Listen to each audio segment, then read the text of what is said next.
Wieħed minn kull 10 tfal ta' bejn il-11 u 16 sena qed jirrappurtaw li esperjenzaw bullying serju online. Dan ħareġ ċar minn rapport ippubblikat is-sena li għaddiet mill-Kummissjoni Ewropea bl-isem ta' Cyberbullying Among Young People u li dwaru tkellmet il-President ta' Malta Marie-Louise Coleiro Preca. Dan waqt l-indirizzat konferenza fuq il-perikli diġitali bl-isem ta' Type in Love, Type Out Hate.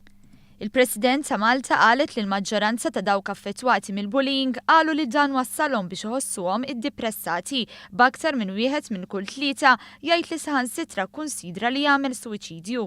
Il-President appellat li jeħtieġ li tittieħed azzjoni urġenti u effettiva bli buljar online anonimu sar fenomenu pjuttost ġdid li qiegħed isir dejjem aktar komuni. Fisret kif l-aħħar rapport bl-isem ta' Measuring Media Literacy in the EU wera li huma biss 4 pajjiżi Ewropej li għandhom Media Literacy Policy żviluppata sew, pajjiżna sfortunatament ikun wieħed mit-3 pajjiżi li m'għandux politika ta' din ix-xorta. Saħqet li jeħtieġ li jissaħħu liġijiet eżistenti li għandna u li l-adulti jieħdu responsabilità tal-kliem li jgħidu u l-azzjonijiet li jieħdu b'eżempju lejn it-tfal tagħhom.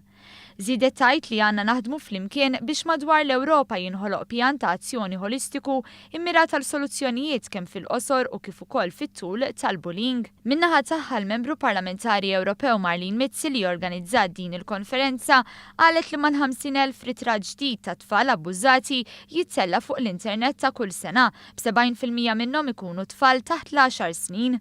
Saħqet li l-kwistjoni ta' cyberbullying m'għandix tintefa' taħt it-tapit u li l-isfidi li qed iġib magħha d-dinja teknoloġika għandna nindirizzawhom mill-aktar fis.